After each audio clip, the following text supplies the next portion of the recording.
విజయవాడ భవానీపురంలో అగ్ని ప్రమాదం సంభవించింది. అపార్ట్మెంట్ 5వ అంతస్తులో అగ్ని ప్రమాదం జరిగింది. ఏసీ పేలడంతో ఒక్కసారిగా మంటలు చెలరేగాయి. అపార్ట్మెంట్లో చిక్కుకున్న వృద్ధులను పోలీసులు కాపాడారు. పోలీసులు సకాలంలో స్పందించడంతో ప్రాణ నష్టం తప్పింది. ఘటనా స్థలికి చేరుకుని మంటలను అదుపు చేస్తున్నారు అగ్నిమాపక సిబ్బంది.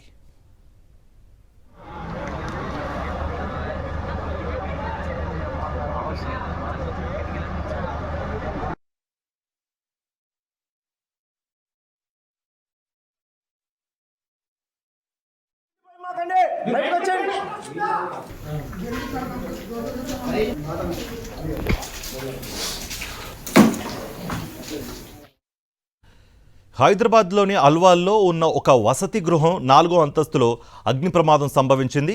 అల్వాల్ హైటెన్షన్ లేన్లో బాలికల వసతి గృహంలో తెల్లవారుజామున అగ్ని ప్రమాదం సంభవించింది. 4వ అంతస్తులో ఉన్న గదిలో షార్ట్ సర్క్యూట్ కారణంగా ఏసీ పేరడంతో ఒక్కసారిగా మంటలు చెలరేగాయి. దీంతో వసతి గృహంలో ఉన్న విద్యార్థులు భయాందోళనకు గురయ్యారు. పెద్ద ఎత్తున పొగ అలుముకుంది. అస్వస్థతకు గురైన స్టూడెంట్స్ను ఆసుపత్రికి తరలించారు. అస్వస్థతకు గురైన స్టూడెంట్స్ బాగానే ఉన్నారని అగ్నిమాపక అధికారులు తెలిపారు.